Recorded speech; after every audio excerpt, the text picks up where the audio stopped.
Hey guys, it's Shelly, and as you can tell by the title, I have story time for you guys. And for that story time is that I was in the emergency room. So today, the day I'm filming this is Sunday, the 5th. You'll get it. So Wednesday on January 2nd, first day back in school from winter break. I have half days at school, so I was in my third block class. Towards the end of third block, I already had plans that day. My friend was gonna pick me up from school after I was done with my third block class, and then we were gonna go and do some shopping for plans that we have and everything. So that was our plan, and then towards the end of third block, I was done with everything. I had no missing work in that class. I was done with today's work, so I had nothing to do. So I was just watching YouTube on my phone, and all of a sudden I feel my heart racing. Like, it was very uncomfortable, and I was having trouble breathing, and my neck was stiff. It was hurting. And so I look in my backpack and I'm trying to find my inhaler and I can't find it. So I'm trying to take a few more breaths, see if I need to go to the nurse's office to see if I need to do that. And I can't catch my breath at all. So I called my teacher over. Well, I have two teachers in that room. I called one of the teachers over and she walks me down to the nurse. While I was walking down the stairs and walking to the nurse, I felt like I was gonna pass out. Like, something was seriously wrong. So my teacher was just gonna grab my stuff after she dropped me from the nurse's office. I laid down for a couple minutes. The nurse said to me, "Do you want me to call your mom?" I said, "No, my friend's gonna pick me up. Don't worry about it. I'll just lay down here." So I laid down. Nothing was feeling better, and so when I got my stuff, the bell rang. I just went to my locker to grab my coat. Holding my backpack on my shoulders really hurt my neck and my shoulder. Like, it was already stiff to begin with when I was trying to breathe, and like I was starting to get hot and everything. And then I get in my friend's car, and we were gonna stop at my house that I can get my wallet because we had to get something. I had to get something from Menards, and I call my dad. I'm in the driveway of my house, and I call my dad. I'm like, "Hey, I need my inhaler. I don't have it in my backpack. Can you come outside? Because if I walk out of the car, I'm gonna probably pass out." So he comes out, and then he gives me my inhaler, and the maximum puffs I can do with my inhaler, as I know of, is 4. So on the way there to Pick and Save, I took all 4 puffs of my inhaler, and I'm still not able to breathe, but I'm like pushing it through. And then we get to Pick and Save, and then all of a sudden I'm laying on the counter. Trying to catch my breath. I couldn't breathe, and I was just having really bad trouble. And Summer, my friend, kept asking me if I was okay, and I was just like, I don't know. And then 2 workers over there asked me if they needed to call an ambulance for me. At this point I said yes, because something was sincerely wrong and I didn't know what was wrong. So they put this crate down, and I sat on the crate. I had a garbage can in front of me. I had a wet paper towel. My friend bought me water, and I'm just trying to breathe and like think about it. The lady asked me if I had like any medical problems and what my age was, and I told her. And she got asthma at my age, but there was another disease that I have called von Willebrand disease, which is basically I don't clot that well. And she didn't get that part, so I was talking to the dispatcher, letting her know that I have type 1 of this disease and everything. And then eventually we hang up, and then 2 minutes later the paramedic come, and I told them that I was my dad's daughter, because they know, a lot of paramedics and a lot of firefighters know my dad because of his work. So I told him automatically I'm his daughter, and then they can tell something was really wrong, and at this point I wasn't thinking. I was crying. I didn't know what to do, so they got me up in the gurney, and then I gave my friend my phone and I told her my password, and I said call my dad, let him know I'm going to the hospital. And then I told him all my medical issues. I told him everything, and I told him there was some stress at home, and I thought that triggered that. I don't know what else could trigger it, but on that day too, I had at 6 in the morning. I didn't have to be up until like 8 o'clock in the morning to get ready for school, because I have later half days, and then early half days too, every other day. So at that day I didn't have to be at school until like 8:51. So all of a sudden at 6 a.m. I can feel my nose running, and then all of a sudden I have a really bad bloody nose, and a whole bunch of clots were coming out. And my mom was in the bathroom, so I ran to the kitchen, and there's like a trail of blood on the kitchen floor, and I have my hand like this trying to catch all the blood. And I text my dad saying like, hey, I have a really bad bloody nose, the sink is full of blood, I need your help.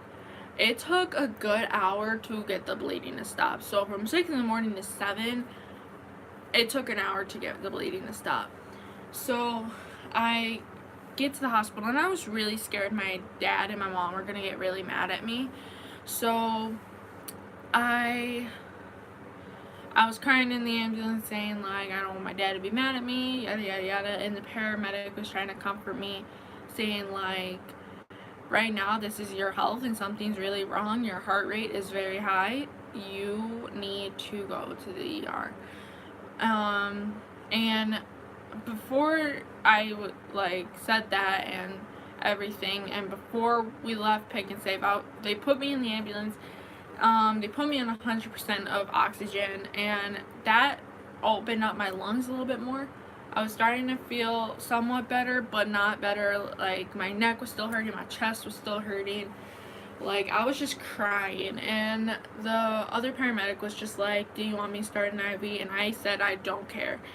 And so they started an IV. It was I'm telling you guys, this was the most uncomfortable IV I ever felt in my entire life. It was very uncomfortable.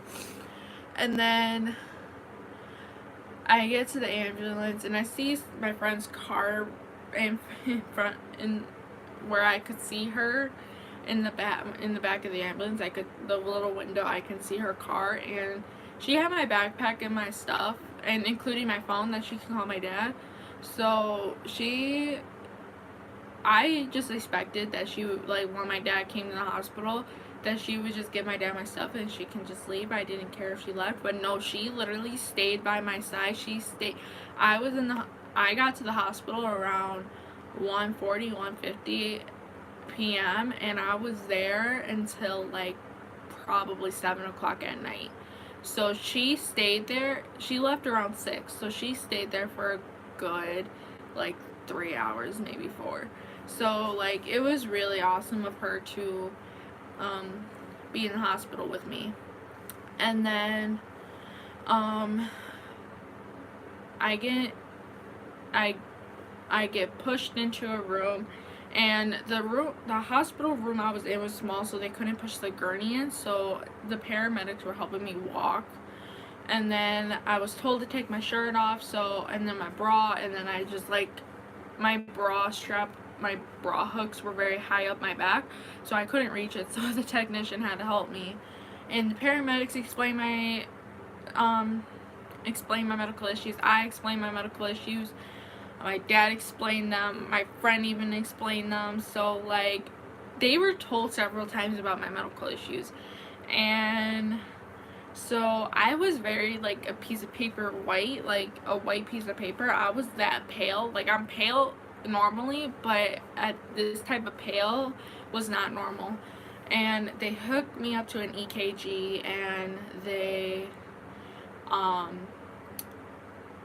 hooked me up to an AKG, the index finger thing, and a blood pressure cuff. And at this point, they said that they were going to do some labs and a chest x-ray. And so I get like 7 or 8 tubes of blood out of me, and really uncomfortable.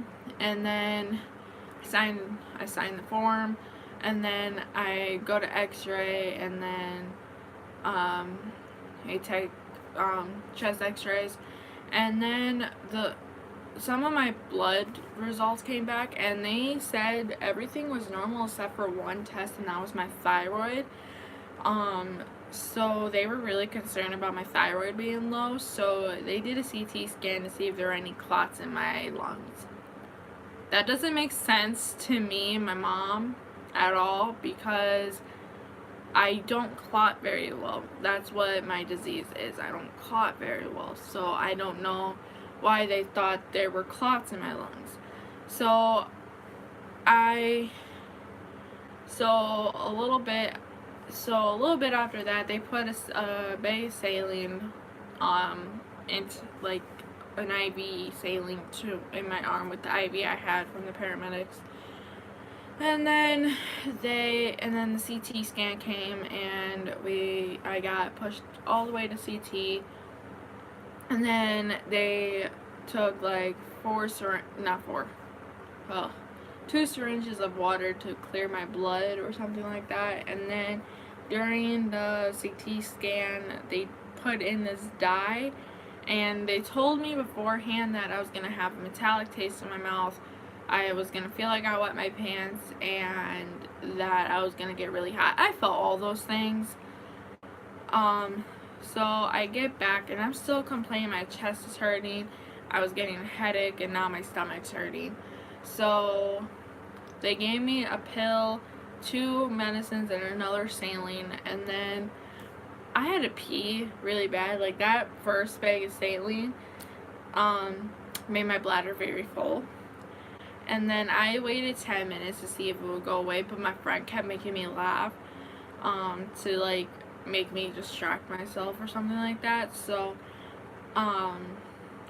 at this point, I pressed the call button, and then twice, okay, and I finally got unhooked. And before the CT scan, I all of a sudden got a bloody nose. So I pressed my call button, and my nurse came, and I was holding the tissue on my nose, and I said, "Look, I'm having a bloody nose." And they went and got a clamp. I don't have it near me. A clamp, and then we held it for 20 minutes. So I basically had that during the CT scan. And oh my god, when they put the clamp on, my friend was like, if we were talking about her boyfriend, if her boyfriend was here, he would be roasting me so hard right now. So I was glad he wasn't there. So fast forward, my dad went to call my mom, because when my friend, I said her name, she doesn't watch my videos anyway, so I don't care. When my friend called my dad, something was wrong with my brother, and my mom convinced my brother to stay in school or something like that. And then my mom was at the laundromat, and my dad kept calling my mom and then texting my mom saying like, "Call me ASAP, 911, 911. And then he either called her again, and she finally picked up, and then someone's walking in my room. I'm doing a video. Okay. She just threw a stuffed animal at me. And my dad told her I was on my way to the emergency room. So I guess she picked up my brother and everything. So my mom didn't come to the emergency room because she was dealing with my brother. So I didn't care. Like, she felt bad that she wasn't there to help me, to be there and support me. But my brother was in needs too. So she needed to be by my brother. So, and then Summer calls her mom, because my friend's hungry at this point. And she's like talking about wings, and I'm like, you're hungry? I only had a bag of cookies today, and you're wanting wings right now? I'm in the hospital with this bag of saline in my arm. And then she calls her mom, and her mom's like, well, she says, what are we gonna do for dinner? I want wings. And then she's like, well, whose fault is that? And she's like, well, I'm sorry that I'm stuck with Shelly. And she's like, what do you mean? I'm like, I'm in the emergency room with Shelly. And she was just like, why are you in the emergency room? And then she told her mom what happened, and then she was like, oh. That was funny. And then like 30 minutes later, my friend and my dad walk out that my dad could get my stuff from her and he could put it in her car. And then like the doctor came in, and everything came clear. There was no clots in my lung, which I doubt there would be. And then so the only thing that could really trigger this, I guess, what I got from the doctor was that the bloody nose of me losing so much blood for having a bloody nose the past 2 days, that could have triggered it, and my thyroid being low. So now my mom has to call an endocrinologist and my doctor about it. So that was fun. I still have chest pains here and there, and I sometimes like get super hot and like I don't feel good, and then I like have to take a medication. So yeah, that was a fun experience. I did not enjoy it. I should have said I wanted to go to a different hospital, because the hospital that was closer does not have good reviews. So I should have gone to the hospital I should request, but I wasn't thinking. I was having troubles. So that's basically the story about me in the emergency room. But yeah, right now I'm just taking it day by day. The next day I stayed home because my chest was hurting really bad. But everything's normal now. My chest still hurts sometimes, so I'm just waiting until I see my doctor and the endocrinologist to see how to get this fixed, because that was the worst feeling and trouble that I had to go through. And I did not expect my Wednesday to be in the emergency room. I did not expect it. I was just expecting to hang out with my friend, go shopping. That's all I was expecting. No, apparently Shelly needed to go to the emergency room. So that was awesome. No, not really. Try and avoid the emergency room, trust me, because it can be the most uncomfortable experience when you have a guy nurse, a guy technician, and a guy technician had to help you unhook your bra. So yeah, that was very fun. Other than that, I'm doing better day by day, and that's just basically it. I hope you guys enjoyed this video. Like, comment, and subscribe. Click that notification bell for every time I upload next. And I'll follow all my links. Facebook is Shally's channel, Instagram is Shally_channel, and Twitter is Shally channel. And then I don't remember the Snapchat is, so I'm not gonna bother with that. So like I said, like, comment, and subscribe, and I'll see you guys next video. Bye guys.